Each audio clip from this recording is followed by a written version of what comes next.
Assalamualaikum warahmatullahi wabarakatuh.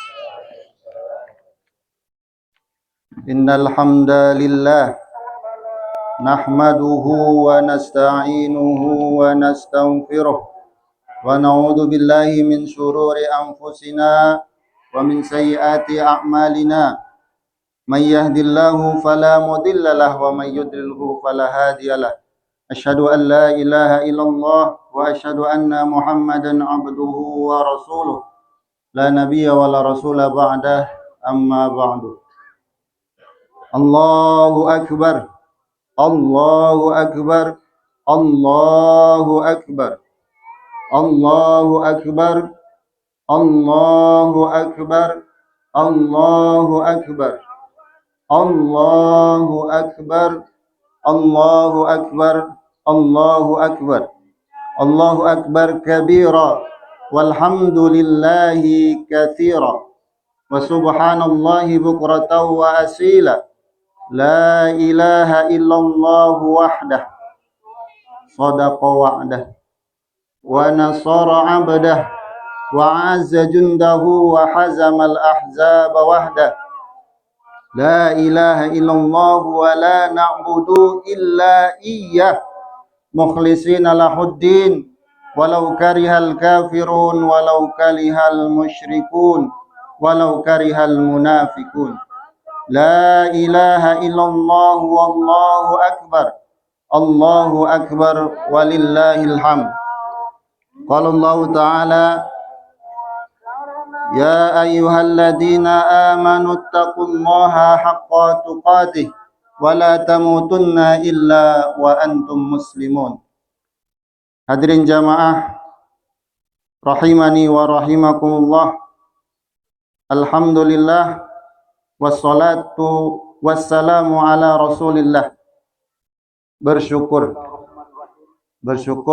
alhamdulillah hari ini kita bisa melaksanakan sholat Idul Adha. Alhamdulillah hari ini kita masih diberikan kesehatan.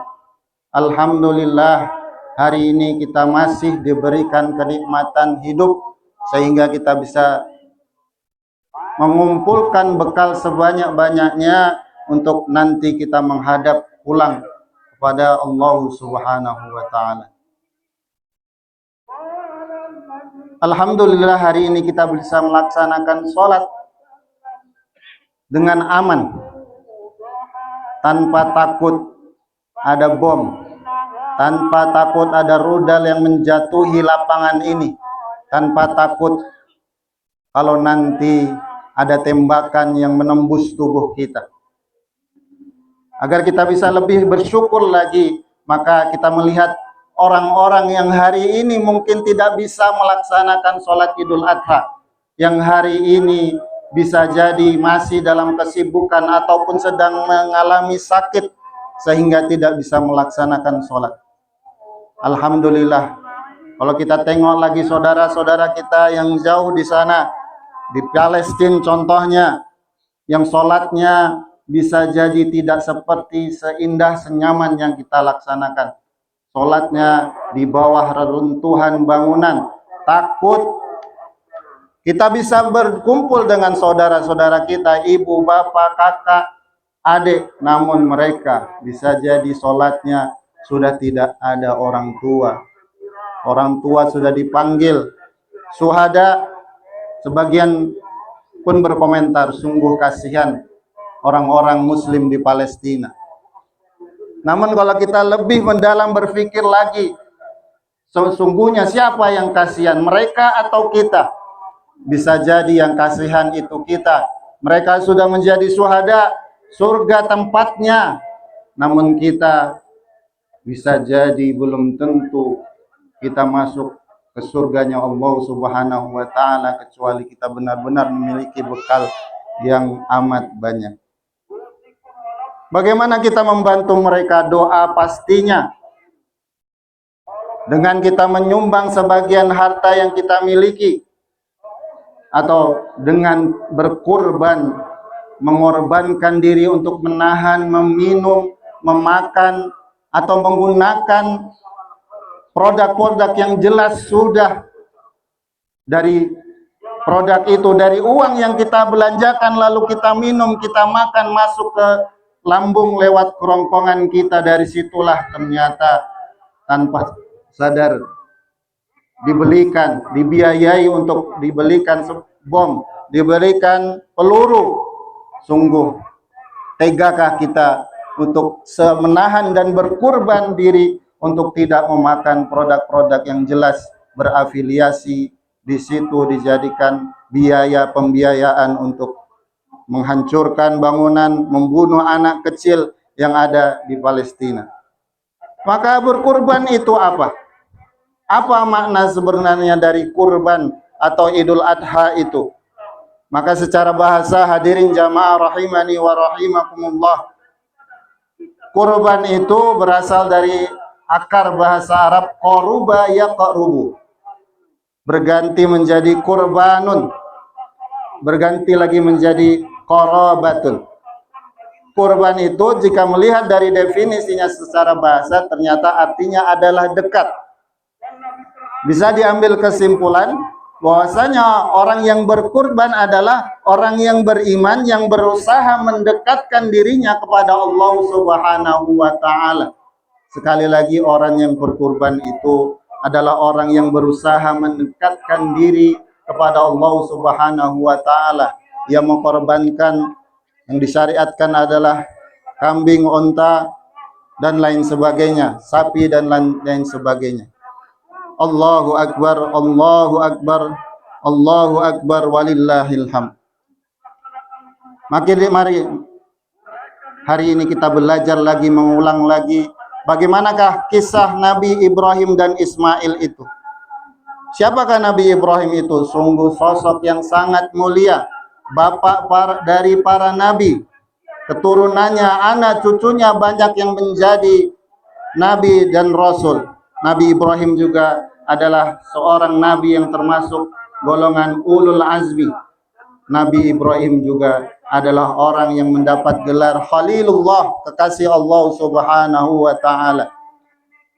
Selama 86 tahun, di salah satu riwayat mengatakan dari umurnya, pernikahannya hingga umur Nabi Ibrahim alaihissalam 86 tahun belum diberi keturunan. Allah coba, diberikan cobaan berupa belum dikaruniai seorang anak keturunan selama 86 tahun lamanya.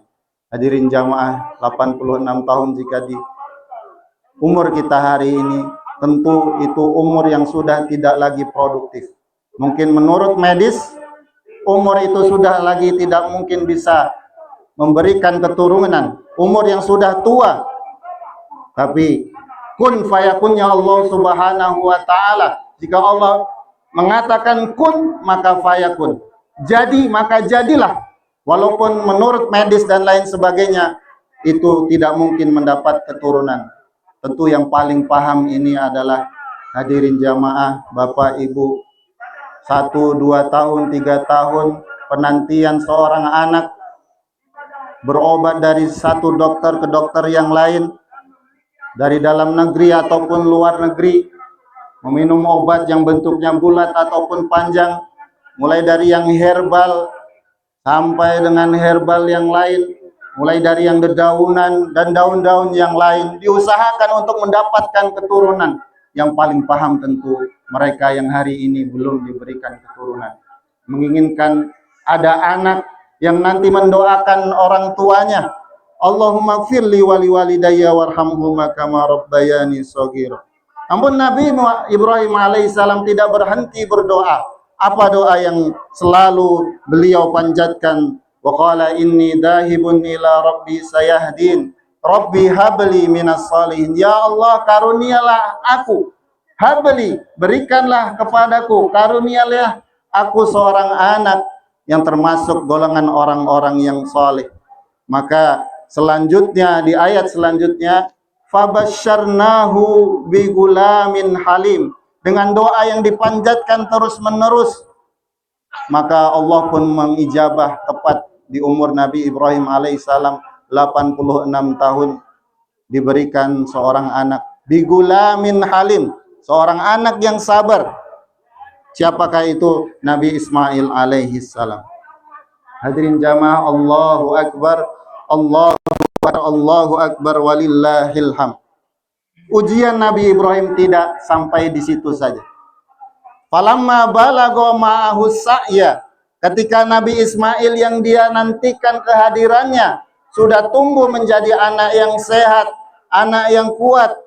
Di ayat tersebut, falamma balagha ma'ahu sa'ya, ketika Nabi Ismail itu sudah sanggup membantu. As-sa'yu di sini jika kita melihat tafsirannya adalah kemampuan di mana Nabi Ismail bisa membantu orang tuanya, membantu Nabi Ibrahim alaihissalam.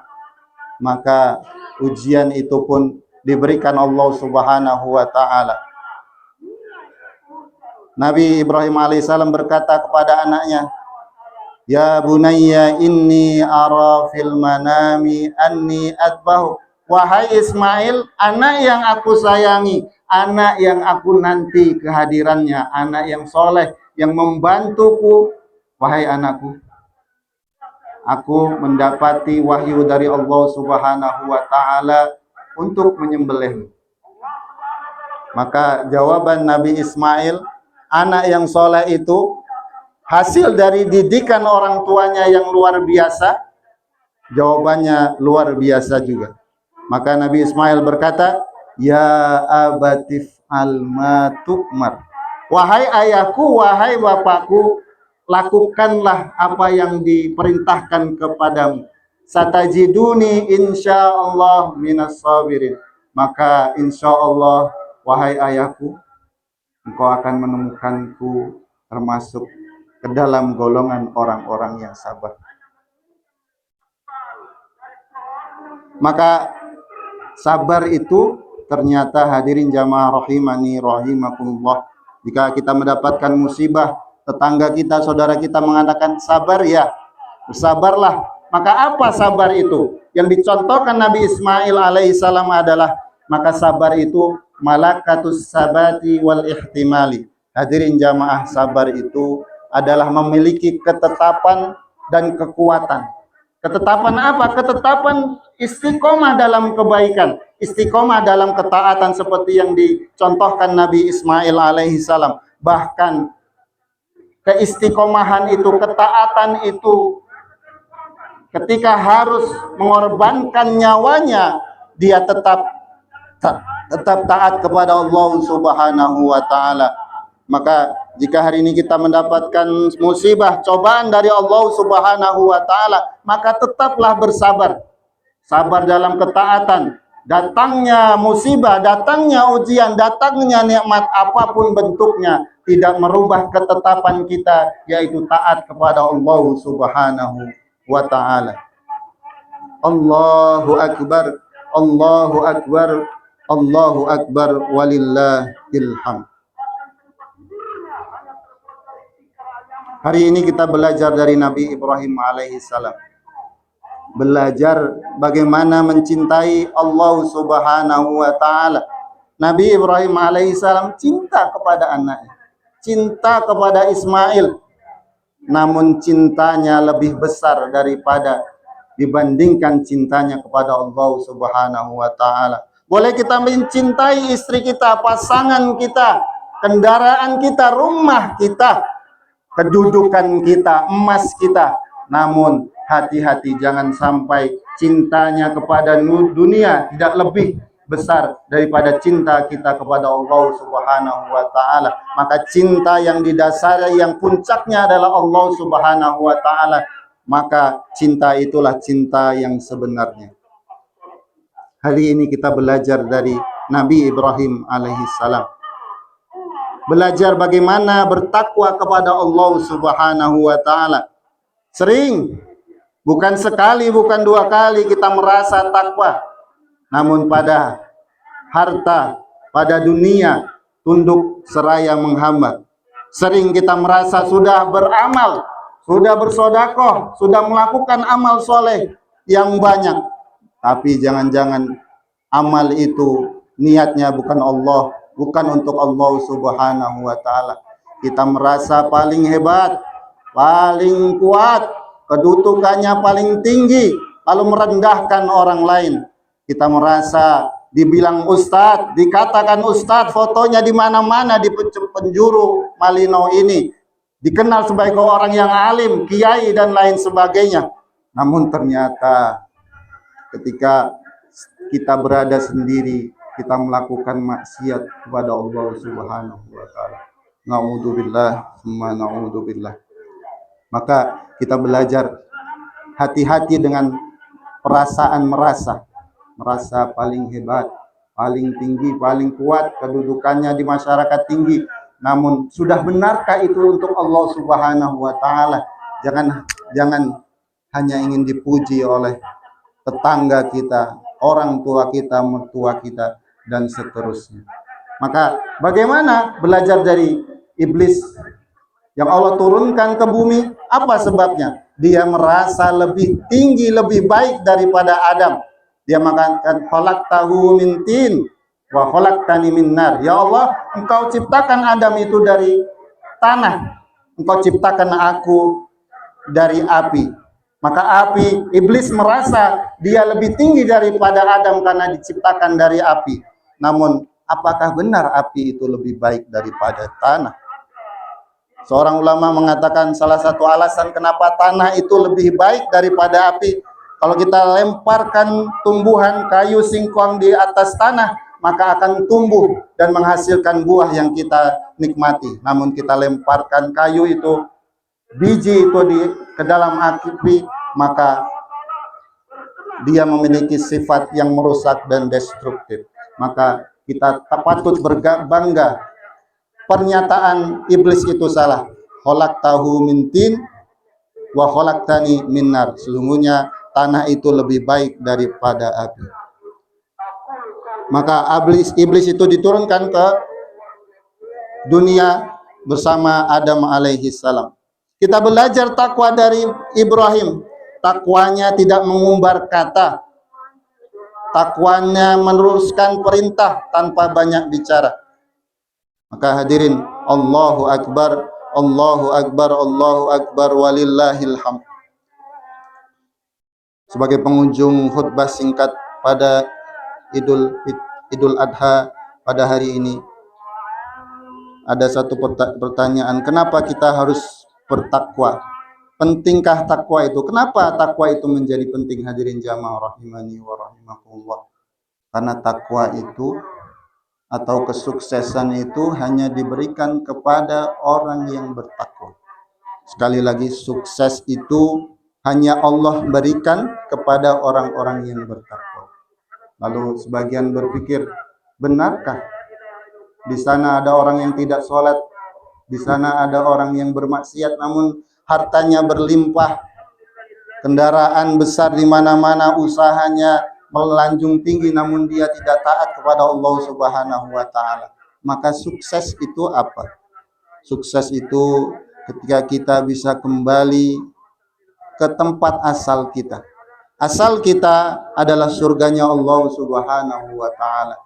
Allah turunkan ke bumi, diuji bisa atau tidak. Mampukah kembali ke tempat asal kita? Maka sukses itu, hadirin jamaah, ketika kita bisa kembali ke surganya Allah Subhanahu wa Ta'ala. Bagaimana?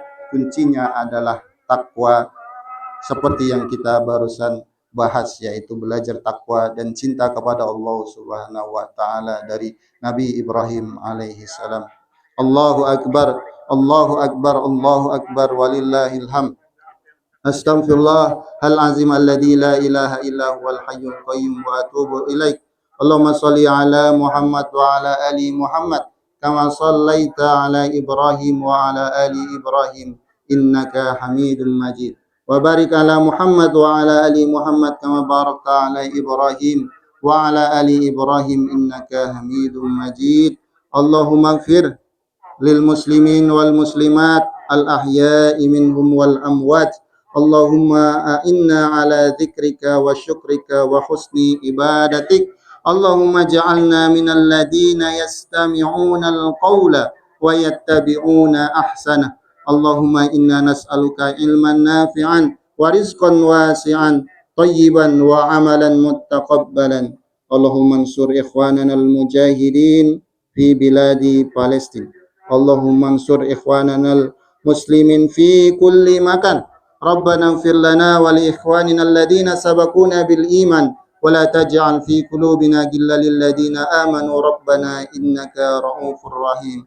Ya Allah, ya Tuhan kami, jadikanlah kami anak cucu kami orang-orang yang mendirikan salat. Ya Allah, tunjukilah kami untuk mensyukuri nikmat yang Engkau berikan kepada kami, kepada ibu bapak kami, dan supaya kami dapat berbuat amal yang saleh yang Engkau ridhoi. Ya Allah, ya Rabbul Alamin, janganlah Engkau jadikan hati kami ini condong kepada kesesatan, condong kepada dunia, cinta kepada dunia, sehingga dunia itu merusak kami. Ya Allah, beri kami petunjuk, beri kami hidayah, karuniakanlah kepada kami rahmat dari sisimu, karena sesungguhnya Engkaulah Maha Pemberi. Rabbana atina fid dunya hasanah wa fil akhirati hasanah wa qina adzabannar. Subhana rabbika rabbil izzati amma yasifun wa salamun alal mursalin walhamdulillahi rabbil alamin. Wassalamualaikum warahmatullahi wabarakatuh.